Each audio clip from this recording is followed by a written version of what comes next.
Hey, what's up everybody? Tim Castleman here, shooting you an update video. This is August 21st, 2016. Shooting you an update video. Going to play you the video from the original video, so a video within a video, kind of like an Inception matrix trick. And then I'll be right back and I'll provide you an update on where we are from last December. So December 2015 is when this first video was shot. I will provide you an update as where we are in August of 2016 as soon as this video is done. Enjoy the video. I'll explain to you why I'm including the video in this as well, and I'll see you in just a moment. Hey, what's going on everybody? Tim Castleman here, and today I have a very important warning for you. I know that I come across as a pretty jovial and fun-loving guy online, and I make jokes, and I'm sarcastic and all those things, but today is going to be totally different. Today is going to be 100% serious and 100% true. Now, before I begin, I need to do a few disclaimers. This is actually the second time I've recorded the video. The reason it's the second time is the company in question that you can see on the screen had the first one taken down because they were worried about their privacy. And what they're really worried about is this story getting out because it's not exactly favorable. So I'm going to tell you my experience with the offline assistant and dealing with a member in their staff by the name of Kevin.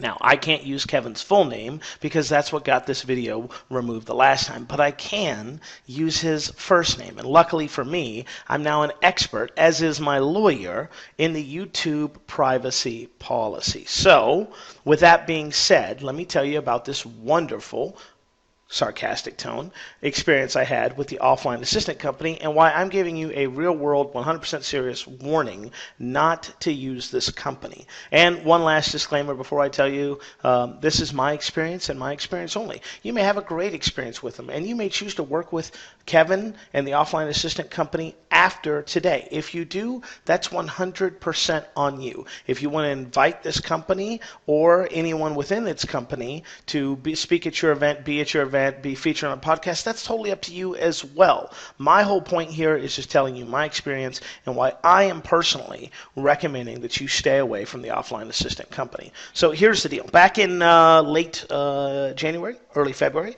hired the offline assistant company. Met with their sales representative and was pretty impressed by what they were offering. At that time, they were doing $1,000 a month, 24-hour turnaround, and unlimited task, no anything, right? No restrictions, no, you can't do that, we're not going to do this, we're not going to do that. Things go okay. Not great, but okay. As I told people, I went ahead and said they did 80% right. Truthfully, they probably did 50 to 60% right. I just didn't deal with it. I handed that off to my assistant, and she was basically in charge of running that division of our company and making sure that stuff got done with them. I come to find out after all of this, she was spending about 6 hours a day having to correspond and train and in some cases spoon feed information to those people. So we hire them, things are going okay, we have some hiccups, but things are generally going decently well. October 5th, 2015, we start a physical product company online. We do the drop shipping model. So we do free plus shipping offers. They're drop shipped directly from the manufacturer to the customer. We don't have any inventory. All that we do is take your money on our Shopify store and then fulfill the order, in this case through AliExpress, and then once that happens, it's shipped directly to you. We never see the product, and if everything goes well, we never interact with the customer. If it doesn't go well, then we go ahead and have some customer support stuff. So we had hired the offline assistant in this capacity as well, and their job was to do our customer service and support and to fulfill our orders. And we got pretty lucky in the fact that we found a hit product right, within the first couple weeks of being open, and this thing exploded. And it resulted in several, like tens of thousands of dollars in sales and over 2,000 orders. So think everything's going well, think everything's going all right. We're talking about what we're doing online. We're talking about people, how we're making a profit month one, which according to our books we were. And as a result of all of this, I think things are going great until I have a meeting with my accountant. And that meeting occurred on November 18th. So basically what happens is we review the previous month's books, So in October, we review September's books. For October's books, we reviewed them in November. So we sit down, we talk about this new division of the company, and I immediately notice that our cost of goods sold, the line item in our profit and loss statement, is about $2,000 higher than the daily spreadsheet that we have the offline assistants fill out for us. So we have a spreadsheet that basically breaks everything down. How much we spent on ads, what our profit was for the day, or what our total sales were, what our cost of goods sold, and then our profit left over. And they get that information directly from the orders that were supposedly being placed. So I see this $2,000 overage, and I'm like, that's weird. So I asked my assistant, said, hey, do some checking. I'm noticing some discrepancies on the numbers here, and it's not a little bit of money. It's like $2,000, and tell me what's going on. And about 24 hours later, she hits me up. It's like 2 o'clock in the morning, so it's actually, I think, the 20th of November, because it's 2 o'clock in the morning on the 20th, and she goes, hey, yeah, it's not good. And I'm like, what do you mean it's not good? She goes, yeah, apparently, somehow, the offline assistant company has people that were fulfilling our orders, but they were fulfilling them wrong. And for that most popular product, the one that's made up 85% of your income, well, guess what? They were double ordering that. So if we said, or if a customer ordered 1, well, they were ordering 2. And if the customer ordered 2, they were ordering 4, and so on and so forth, right?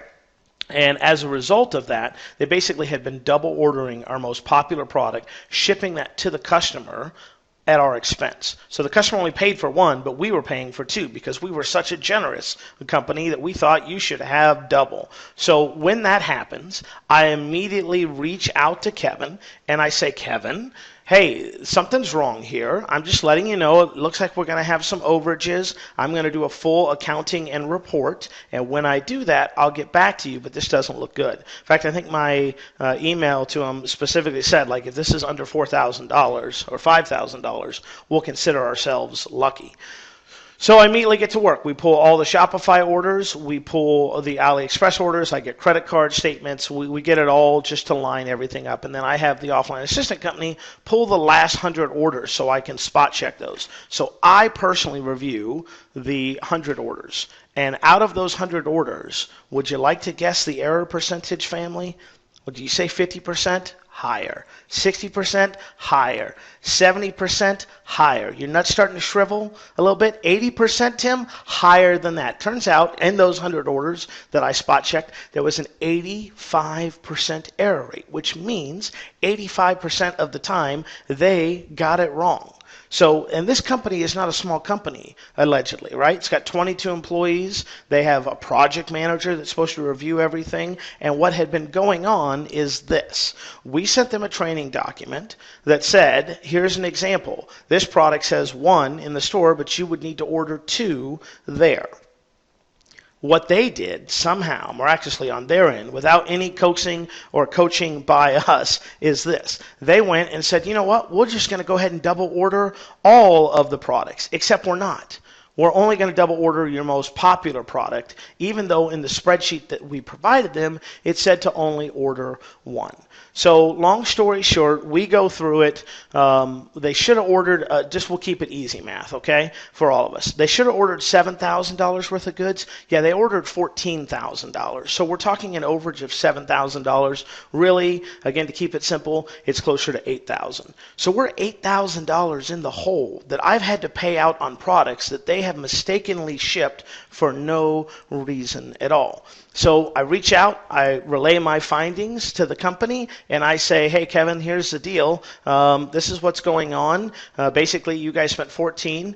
We only should have spent 7. I'd like to know what your plan is to reimburse me and or compensate me. Well, guess what? His first email back is, yeah, I've reviewed the documents, and this training example here is what we went off of. So we did nothing wrong because the training example says you should double order every item, so that's what we were doing. But here's the funny thing. When I looked over everything, yeah, they didn't double order everything. In fact, several orders of the tape that we had that we were selling that was doing really well, right, was actually done correctly. So it wasn't a carte blanche thing where they double ordered everything. If they did, I could see where he could come with that justification. So I immediately respond back. I say, hey, look, I hear what you're saying. That's not true. Here's examples of where you guys did it right. We spot checked everything. Why wasn't this quality checked by your company like was promised when we hired you? And basically, how could somebody see us taking in $5 on the left hand, spending $7, and not go, that's weird. Why are they losing money on every order? I just don't get it. I just don't understand. So when they were confused, right, no one came and asked us any questions, and it wasn't until we caught the error that the error stopped. And as a result of that error, we're owed about $8,000. And to this date, as of this recording, 12/14/2015, Kevin and his company, okay, have yet to make any amends. Okay, let me tell you what they haven't done. Okay, they haven't offered an apology. They didn't offer to meet me halfway, a quarter way, a cent. They never offered money or services, and they refused to accept any responsibility for this error. That's right. They refused to accept any responsibility. There's no like, well, I could see how it could be our fault. There could be nothing. It's basically, no, it's your fault, and as a result of that, we're not paying a dime. Now, here's a company that I've hired to run this division of our fulfillment, right, that has a project manager, 22 employees, et cetera, et cetera, et cetera. Guess what? Nothing, no quality control happened on their end. How do I know that? Because nobody asked any questions about these orders. No one stopped and said, well, wait a second. We fill out the spreadsheet that has the cost of goods sold on it so that Tim knows his daily numbers. That number is way different than the number that we are actually spending every day. So we're telling Tim we're spending $2,000 a day, just for easy math. We're really spending $4,000 a day. The numbers don't match up, but we're just going to keep reporting it as is. So no quality assurance, no quality check, and I come to find out, right, that what was happening was when our stuff was time to get ordered, they were instead of going, hey, you know what, Frank, we're going to have you take care of the ordering every day, it was like, okay, today it's Frank, tomorrow it's Sally, the next day it's Susie. Those are all fake names, by the way, YouTube. Calm down, okay? These are actually Filipinos. I don't think they have names like Frank and Susie and the such.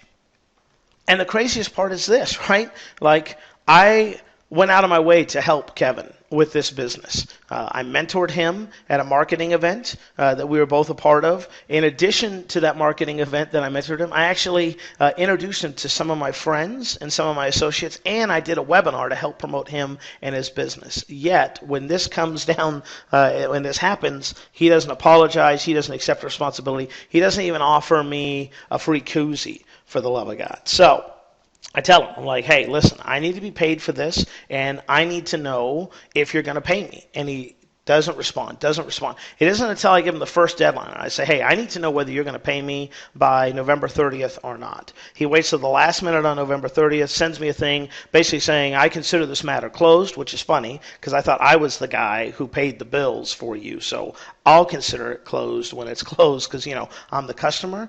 But, yeah, it basically is like, yeah, I consider this matter closed. You guys should have caught the error sooner. It's not our fault. So that does not work for me, and that's why I'm making this video, because I just want you to know, as a potential possible customer of the offline assistant company, that if you run into an error like I have, if you have documentable proof where you can say, hey, here's the error, here's where your people messed up, here's, you know, the invoices, here's everything so you can 100% true and correct see it, that they are not going to accept responsibility. And even worse than accepting responsibility, they're going to blame it back on you because it was a training error, or because you didn't spot check this order, because you didn't do this or that. They are not going to accept responsibility. Now, I am fortunate enough, I guess, as I say air quotes, to be in a financial position where I can absorb this loss without it being a huge deal. Okay, like I'm not going to not eat this month because of it. However, I know a lot of people getting started or looking to have a crew assembled. Money, they have to count every penny. And if you have to do that, I would highly recommend that you stay away from this company, because if there are errors where you have to come up with a sudden $8,000 the month of Christmas, right? If you don't have that money, you're going to be screwed, because Kevin And the offline assistant company has not exactly gone out of their way to help us in any form or fashion, which is why I'm recording this video. It's why I'm posting blog updates at my blog, timothycastleman.com. It's why I've got a lawyer involved, and it's why I'm probably going to end up having to sue this company to legally get a judgment against them so that I can either recover my money through several different fun and interesting ways, which I'm going to keep a secret because I don't want to reveal the whole game plan, or maybe I just have to have somebody kicked out of the country. Who knows? All I know is this. For me, in my experience, I would stay away from the offline assistant company. I would look for a company that is going to be reputable in the fact that they will sign a document that says, hey, I acknowledge that if there are any mistakes, that we will be responsible, financially liable for those, and we will compensate and indemnify you. And if you ever work with a company where someone in the company does not take care of you as best as you think they should, you should definitely move on from them. But if you really think, like in certain cases like this, you should definitely be ready to fall on your sword and share this story with people. Because, it's $8,000. It's a little embarrassing that we lost that. It's even double embarrassing that we can't get a company to stand behind their word. And, lesson learned for us. And I hope that you have learned a valuable lesson from this, and that is twofold. One, be sure to double check, triple check the people that you work for, get everything you can in writing, okay? And specifically, I would reach out if you're going to work with a company like this or any company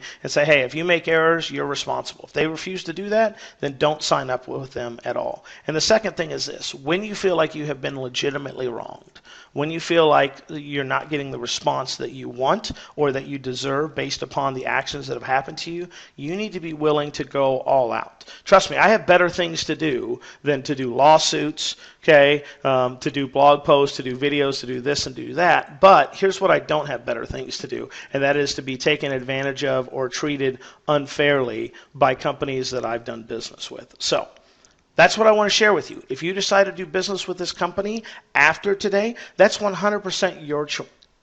100% your choice. Sorry, getting a little choked up here right now. It's 100% your choice. I just want to tell you my story and experience with the offline assistant company and why I am recommending that you stay far, far away from them. If you have any questions, you can always reach out directly to me via my blog or do a Google search for Tim Castleman. I'm sure you'll find me. I'll be more than happy to share this information, just like I have with my lawyers and credit card companies and legal agencies and law enforcement, with anybody who asks. So thanks for watching this video, and I'll talk to you real soon. All right, well, welcome back. Well, before I get into this update, I'm sure my lawyers will appreciate the fact that I put this here, and I will appreciate the fact that I put this here, so just to be perfectly clear, okay? Everything you saw in that video, everything that you see in this video, anything that you see from me relating to this case are just my facts and my opinions, and they are expressed that as Tim Castleman, the president of Castleman Consulting LLC, right? And really, I call them facts here, but really, let's just say they're my opinions, right? What my assumptions are, what my statements are. They haven't been proven facts in court of law, and I don't want you to consider them facts and should not be deemed truthful or factual without doing your own due diligence, right? The only reason I'm sharing this with you today is because all of the information I'm about to share with you is a matter of public record. Once Kevin O'Connor sued me in Lubbock, Texas, and there's the cause number right there. You can go look it up. You can get all the supporting documents. You can see everything I'm about to share with you in real time for yourself to help you do your own due diligence and make up your own decisions. Also, I want to remind you and anyone who might be watching this, including YouTube, that all the events that took place, the recordings, happened in the United States. They didn't happen in Ireland by myself or Kevin, because Kevin was actually here as a visaed resident in the United States. He lived in the United States. He conducted business in the United States. Nothing has to do with the country of Ireland, except for the fact that I believe that's where he's kind of gone back into hiding, quote unquote, if you will, because he certainly isn't in the United States to the best of my knowledge, right? And the only way that these are going to be removed is with a court order from a United United States court because they're the ones where Kevin sued me at. See, he sued me in the United States, so he apparently wants this to be conducted under the United States. So that means that my copyright material cannot be removed, cannot be blocked by California, by Texas state law. And yes, that even includes you, YouTube. So you YouTube reviewer that I'm sure is going to be watching this in legal, if you are going to do that, I really want to see all the legal precedents because my lawyer's definitely going to have some paperwork for you. And again, I just want to say, do your own homework, your due diligence prior to making any decisions. These are just my statements and opinions on what is going on and has gone on since then. So, what happens, right? You saw the video. What happens is we go radio silent. Not us, Kevin does, right? Doesn't start returning emails. I ask him for his address so we can send him the legal paperwork. Turns out I have to actually send it to him via email because he suddenly has forgotten how to return an email or something's up. I don't know. Could be the fact that he was moving cross country at the time. That he was, not so diligent in checking emails. I mean, if I ran a company, especially one that was a service-based company, I'd be checking emails, but for whatever reason, he stopped returning it. So we sent him a legal demand letter. We did not sue him. We sent him a legal demand letter, which is basically a nice way of my lawyer saying, hey, listen, here's what we believe, and here's what we'd like you to do. So our belief is, hey, we're correct. You're incorrect. You owe us about $7,000 to $8,000 worth of lost goods. We'd sure like to get that money from you. If you'd pay it, we'd consider all good and well and, be done with it and move on. So we sent him that on the 14th of December 2015. Again, I'm including all this information, including anything that might seem personal as nature, because it's a matter of public record, right? I'm not revealing anything that's not already out there in the court system. If you type in my name or Kevin's name into Google, guess what? You'll see the public filing that he did against us, right? Oh, damn, sorry. Spoiler alert. Well, guess what happens? Well, I also, along with that, right, my lawyer says, hey, listen, I can get you the 8K. I think that's what you're entitled to. I think that's what, 7, 8 grand. I feel like that's what you're entitled to, and I feel like we can get that. But, do the guy a solid, offer him one more time, because I'd offered him multiple times to make payment arrangements with us. Offer him one more time. So I said, hey, dude, listen, I don't want to go through with this any more than you want to. For $5,000, we'll call it good. And if you need to, I'll even do a payment plan with you, right? So I offered to settle for almost half of what I felt like he owed me, and I offered to let him do payments if it was a monetary thing. Because, I'm sure for some people, $8,000 or $5,000 or $6,000, $7,000, whatever the amount may be, can be a little bit hard to come up with. So you can see right there, hey, look, if you've got to do it, I'll give you a $3,000 discount. You pay me $5 grand right now if you got to do me payment plans. I think we said 2 payments or 3 payments of $2,000, so $6,000, right? So, okay, great. Well, we figure we're going to get this check any day. I need it by the end of the year so we can close out our taxes and just move on from this whole thing. Well, not only does Kevin not offer or take me up on my discounted settlement offer here, right? He retains a lawyer himself. And again, matter of public record. And I get this email from Zachary Ferrara, who, by the way, has an amazing photo on Google. You should check it out. He's a soccer player, or was a pretty big soccer player. So very awesome photo, action shot, great job there. In that letter, Zach asked us to do this, right? Or he says this: the offline assistant pointed Castleman Consulting to the instructions that clearly directed them to double all orders. So they're saying that allegedly, right, that our instructions told them to double all orders. Now, what's interesting is that all orders weren't doubled. But, again, that's something for the court to figure out. I'm just kind of providing you with an update. But it gets even better, right? So he's telling me, hey, we're the ones that told you to double all the orders, right? And then here's the funny part, right? He wants me to issue. This is part of their legal demand back to us. They want me to issue a public apology for making the statements that I made. And they want me to make them on the same platforms, right? The same platforms that I made my videos on, that I do my podcast on, my blog, the Warrior Forum, Facebook, all those things. And they want them to be publicly viewable for Facebook, right?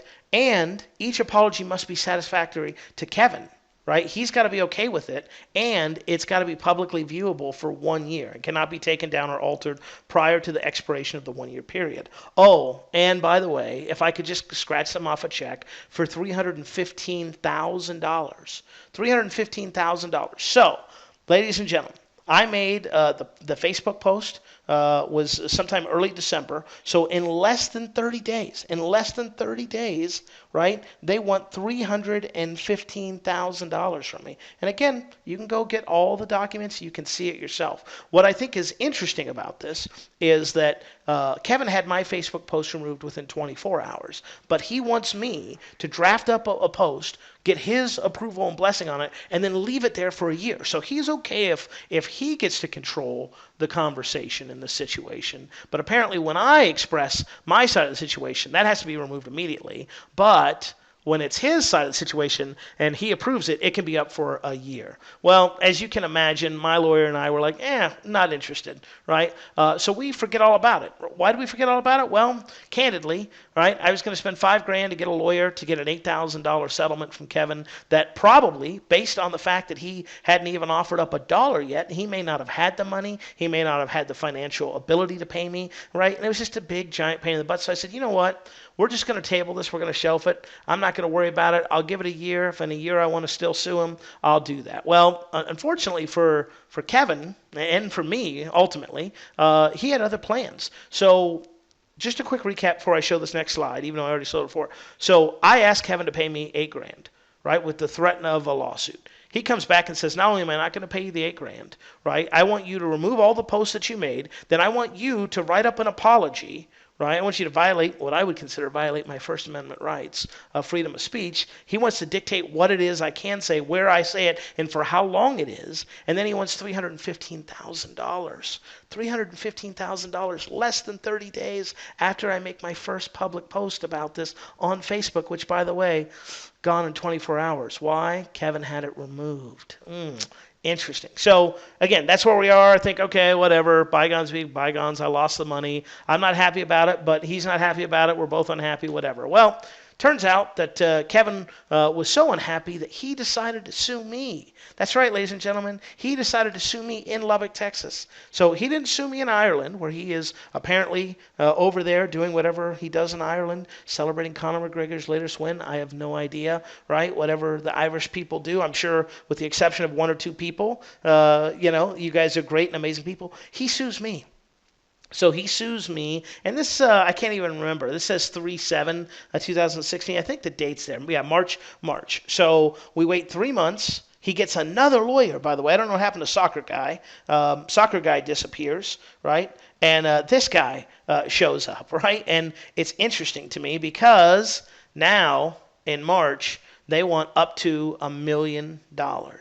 So think about this, ladies and gentlemen. Again, let's just do a little timeline. December, I should go public after trying to work with Kevin for multiple weeks, trying to get a settlement from him, trying to keep everything private, trying to keep everything between us. It doesn't happen. Turns out he's not a big fan of me telling what I believe to be the truth of the situation. So in December, he wants $300K. By March, the beginning of March, so we're not even talking, I don't even think it's been December to January to February to March, so 3 months now. Now the amount has gone up to $1 million. And again, this is all public record. Do your own due diligence, all that great stuff. So his law firm, J.P. Manning and Associates, right? Interesting fella, interesting times, goes ahead and files all the necessary paperwork, right? Now, one of the things I found interesting was this. We were scheduled to meet on the 24th of June. We were scheduled to meet on 24th of June. His lawyer had that meeting postponed because we did not give him appropriate notice. I believe, right, again, this is a matter of dispute, I believe that he cited the wrong case as far as why he needed 14 days, because what we are going after is called an anti-SLAPP, and basically it says, hey, we think that your client is trying to bully us, and we think your client might be trying to bully us and intimidate us by, doing things like asking for $1 million and telling me that I'm must publicly apologize, and then having to craft my apology for me, and then forcing me to keep my apology up in the same places where, in their opinion, I disparaged them. So we're supposed to meet on the 24th of June. Suddenly, on the 22nd of June, Kevin's email, again, public record, becomes very, very active. And he asked this Tony Muldred guy, who I've never met, have no idea about it. And basically, Tony does an affidavit right here, I believe it is.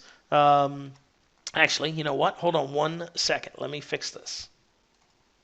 There we go. Okay. So this Anthony Mullard gives an affidavit. An affidavit basically stating the reason that he didn't do business with Kevin was because he saw my information posted online and wanted that to be resolved prior to doing it. Now, what I found interesting was that, again, let's go back one, that this was asked 2 days before the hearing. So all of a sudden, Kevin wants to know 2 days before a hearing, hey, why didn't you do it, right? And then Tony, who, by the way, is also from Ireland, it's very interesting. All the affidavits are from Ireland. There's not a single United States person in this, except for, me, who's licensed and registered to do business in the States. And as a result, he goes, I didn't do business with you because of this. So I don't know if Tony and Kevin are friends or business associates.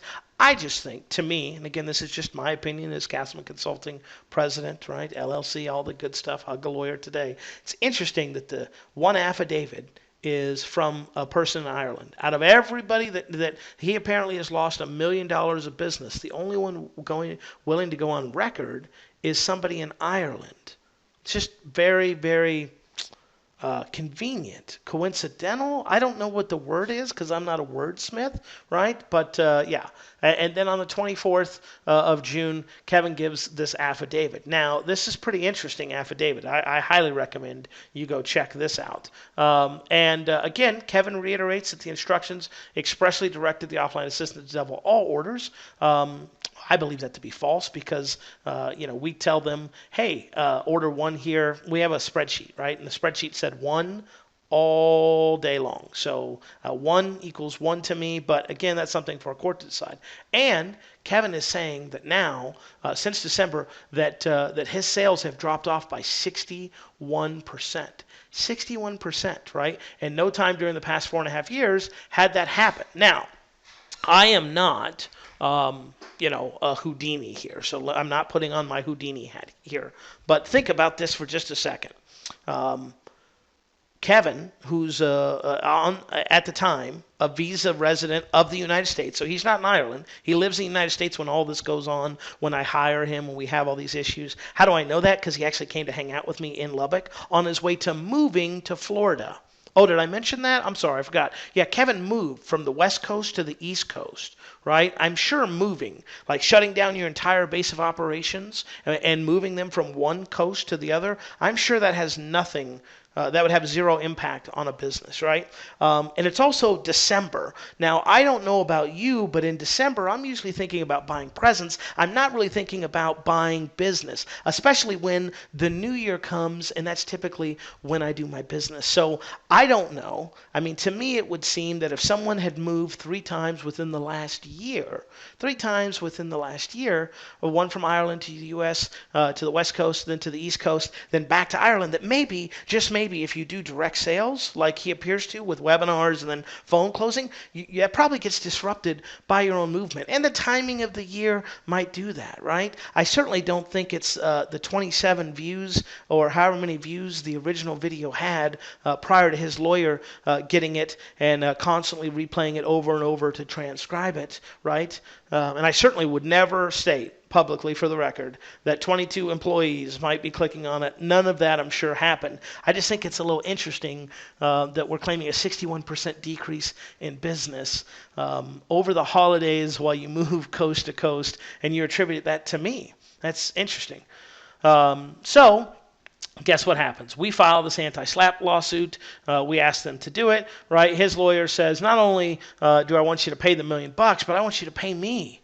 I want you to pay me because you got to pay my lawyer fees, right? And he wanted $6,500 from us. Again, matter of public record, J.P. Manning and Associates. By the way, went to the anti-SLAPP hearing. Kevin no-showed.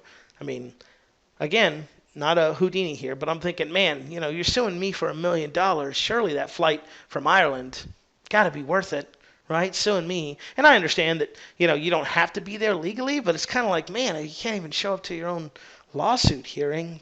That's weird. And Mr. Manning was amazing. Now, I don't have copies of the court records or transcripts. I highly recommend you get them because Mr. Manning was very adamant that words matter.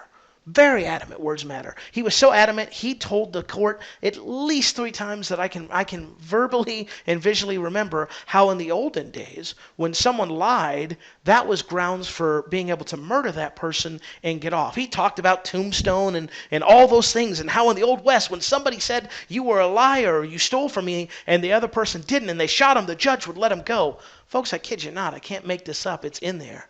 JP, baby, if you're mad at me, I'm so sorry. Next time, update your analogy. Because, if we're going to go olden days, it's like, back in the day, we used to have slaves. But I'm pretty sure, with the exception of maybe 1 or 2 people, if you asked them if that was still acceptable behavior today, most people would be like, no, we've kind of progressed as a society here, and that's kind of why we're doing this court of law thing, right? So, just very interesting. Again, he wants the $6,500 from me, and if we go to appeal, it's going to cost me $2,500 or $12,500 on top of my lawyer's fees, which are more than this, which is just kind of crazy. So, apparently, back in the old West days, if I called someone a liar, which I never did, ever, ever, ever, or a thief, right? Or I said someone stole from me, never said that either, right? You could kill them and get away with it. That's what I learned that day, right? And here's what else I learned. That apparently there's only lawyers working at JP's office because all those $300 an hour, no interns, no paralegals, nothing. It was all 100% lawyers, lawyers, lawyers, lawyers, right? And as a result of our hearing, guess what happened? The judge found in their favor, right? Basically, we asked them to dismiss it. Judge says, hey, sorry, not going to dismiss it. That's number 2, by the way. Number 1, they had a time issue. The computer system was down, so we had to file it later than expected. We got a reprieve from that, and the best news so far is that I don't have to pay his lawyer fees, right? So far, okay, this has cost him, at least according to what his lawyer said, $6,500. Now, ladies and gentlemen, I want to remind you that all that I asked him to pay was $8,000. And actually, I asked him to pay me $5,000 before we even did this. So he's already spent, if his lawyer's factual, and I know his lawyer is factual because words matter to him, and I'm sure he would never intentionally or unintentionally lie. And if he did, I would have no way to know that. But since words matter and these are true and factual statements, right? Because, they're affidavits, so they got to be signed, swore to be true. He's already paid more than he would have paid me just to have me be like, we're done with this. So, very interesting, right? Here's where it gets even more interesting. The other day I wake up, and this is why I'm shooting this update video. 1, I want to tell you kind of what's going on. And 2, I get this, and it goes, hey, yeah, the original video, right, is restricted in Ireland. Now, I go through, and I highly recommend, it's not clickable, but if you type the support.google and all that, you can go through this whole process. And what's really interesting is when you go to the part where you go, hey, I have a problem with this, and you go, the country of dispute is the United States, here's what pops up. And it says, YouTube, this is from YouTube, is not in a position to adjudicate the truthfulness of the postings. We do not remove video postings due to allegations of defamation. So if the complaint was filed correctly, and the country of dispute was listed as the United States, because I'm a business in the United States, Kevin was in the United States at the time of this, I was the one that created the video, here based upon my experience as a U.S. company, right, dealing with another company that was operating in the business in the United States, then it should have never have been restricted. But, right, if you go to Ireland and you say, oh, it's Ireland, well, they seem to be a little more leeway with the defamation and all that. So I've reached out to Kevin directly, as well as his lawyer, and I asked them to take that what I believe to be false, complaint against the video down, and I asked them to do that by the 19th. They unfortunately did not do that. So I can't do anything about that video, but I sure as hell can update you guys with this video. And any future future videos. In fact, every time we go to court, I'm going to be providing you guys with a video update because it's important to me to share with you this journey. And let's just do a quick recap of everything, and then I'll talk about where we stand so far. I hire a company to fulfill our orders for our physical product business that we get started. Okay? We give them a spreadsheet that says to order 1. Okay? They order 2. Okay. In addition to that, other things, and this is stuff that we'll deal with in court. In addition to it, the orders, we use Shopify, okay, and AliExpress. So when someone buys from us, they buy on our Shopify, and then we go over and fulfill it in AliExpress. So what was happening is, and this happened a few thousand, at least 1,000 times. It had to be because it was our most selling popular product. They would see a Shopify order. Just example, Tim Castleman had ordered this one thing, okay, for $7.50. All hypothetical numbers, just trying to make it easy. They would go fulfill that order on AliExpress. Again, easy math here. It cost me $9.50, meaning I lost $2.50 or $2 an order. See why I try to keep it easy? And not once over the thousands of orders did they ever bring it to our attention that we were losing money on every order. And when I brought this up to Kevin in an email prior to all this lawsuit, he said it wasn't his responsibility to know what business model our business was in, and that tons of companies do loss leaders, except that we had never told him we were doing a loss leader. See, we're a for-profit company. And the other thing that's kind of interesting, and this will be something that I'm sure will come out in the court case, is they also, by they I mean his company, prepared us a daily cost analysis spreadsheet. So basically a profit and loss breakdown where they showed our store and the cost of goods. So they were telling us our cost of goods were one thing when they were actually another. So there seems to be a little discrepancy there. Again, we'll let the courts figure it out. And on paper, they were showing us profitable, but in reality, we were losing money. So I'd really like to know how a company that fulfills the orders for us, right, does the profit and loss for us, and also sees us losing money on orders, how that all works together, and the right hand doesn't talk to the left hand, or whatever happens. I don't know. Here's what I do know. I spent close to $8,000 in legal fees defending myself against this lawsuit. So I don't have to pay $1 million. Okay, and I don't have to take down my videos and violate my First Amendment rights by apologizing for something that, well, frankly, I don't feel like I need to do. I asked Kevin to pay me the $8K, and then I offered him $5,000, and then I offered him $10,000 after we started doing the lawyers, and he denied all of them. He actually didn't deny any of them. He just failed to respond to any of them. Didn't even bother with an email. And even after making those several offers, he still hasn't paid me a single dime. And in addition to not paying me, he's now suing me for $1 million. Again, this is all matter of public record, right? And based on his first lawyer's letter, wanted me to make a public apology to his satisfaction that had to remain online for 1 year, untouched, uninterrupted. I'd also like to remind you at this point that he had our Facebook post about the situation removed within 24 hours and now has our video blocked, I believe, illegally in Ireland, right? And his latest antics, right, is that he's also filed a false claim with YouTube to have my previous video blocked from his home country, which is why I'm shooting this video update along with just providing you an update. So my experience with Kevin O'Connor and the Offline Assistant Company has been, I hired him. They messed something up again, allegedly. We're fighting about this in court. Okay, when I asked them to own up for their mistakes, not only have they not so far, okay, but then they go and ask for $300,000. When we say no to that, then they increase the amount threefold to $1 million, on top of asking me for an apology, right, to leave it unmolested for a year, etc., etc., etc. Now, I want to go all the way back, even though I'm going to have to clip here, okay? This is just my experience. You may have a great experience with him. I'm not saying every person that works with him is going to have this experience. I don't know what your experience is going to be. All I can share with is my experience with my business and my company with his. And again, I'm only sharing this with you because it's a matter of public record and because I am being sued. Okay, so I'm being sued for $1 million. It's all a matter of public record. That's why I want to share it with you today. Whatever you decide to do, if you decide to work with this company or you don't decide to work with this company, if you want to have them at your event or on a whatever you do is your business, and I don't care. If you decide to work with them, knowing everything I've told you, fantastic, great. I pray every night that your experience will be 100% different than mine. If you don't want to work with them, that's fine. That's your decision too. Again, do your own homework, do your own due diligence, and above all, right, don't take anything that I've said here as factual or accurate without doing your own due diligence.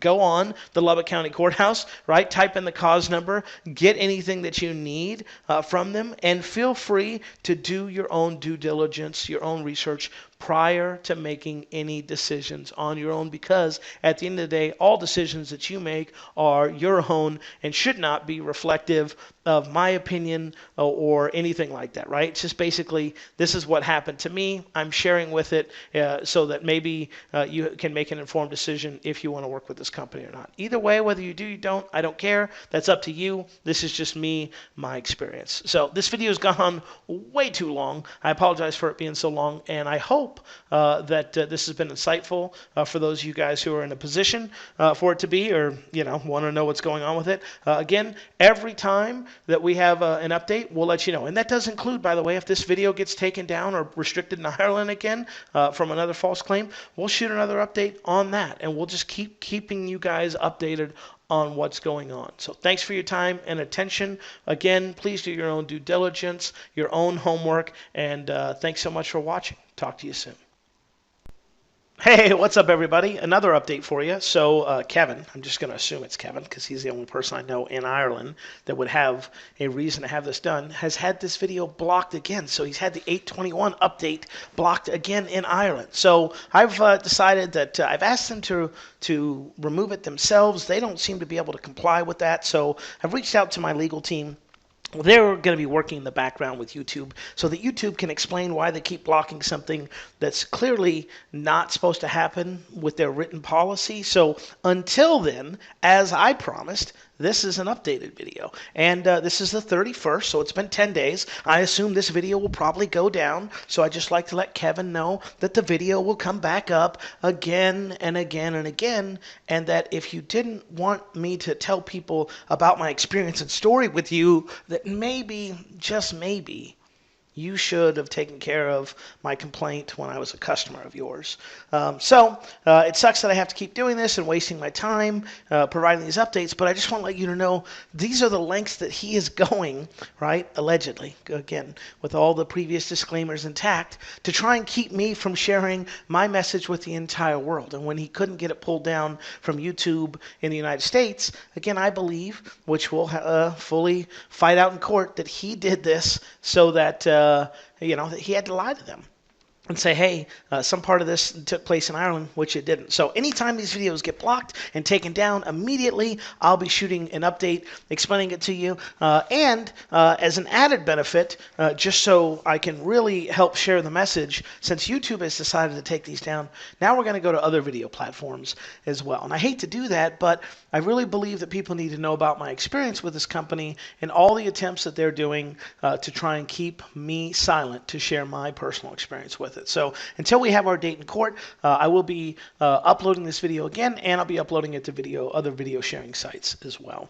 And if a certain someone doesn't want that to happen, then maybe, just maybe, they would have taken care of us as a customer when we were a customer and they had a chance to do that. So all of it, we'll see its day in court. Until then, thanks for watching this update.